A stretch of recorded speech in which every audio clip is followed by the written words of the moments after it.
throughout this curriculum, we introduce all of the pieces and components of the mission, the spacewalk included. Can you maybe talk us through what is involved with the spacewalk and what it takes to prepare for and execute a spacewalk? Sure. So, for starters, this really has not been done before outside of, just world superpowers. The U.S. government does spacewalks. They take like a really long time and prepare for every one of them and probably measure it months apart.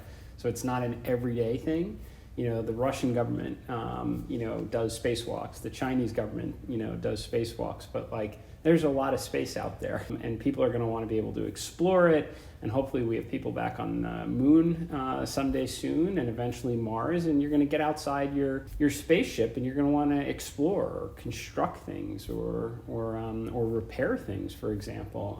And that means the expertise to be able to operate in that domain has to be acquired outside of just those handful of governments. So that's why it's such an important objective for Polaris Dawn. We don't have any satellites to repair or do this extensive project outside the vehicle. What we have to do is we have to vent the entire vehicle down to vacuum. We have to climb outside. We've got to learn an awful lot about a brand new spacesuit to see where its strengths and weaknesses are. And then we come back inside and we come home and we relay all that feedback so they can make the suits better and make them lower cost so that someday thousands of people can wear them someday.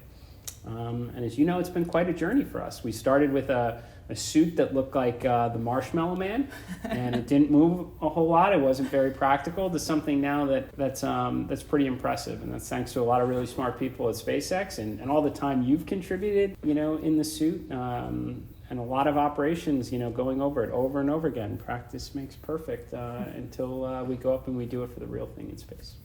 Yeah, it's pretty wild to think back on the first times we got in a pressurized suit of this new design and how much has changed to reduce us from something that couldn't move at all to gaining mobility in the right joints, and how just over the last 2 years, they've gone from this starting point to tackling an immense problem, which is designing a whole new spacesuit, to being here today is just pretty impressive.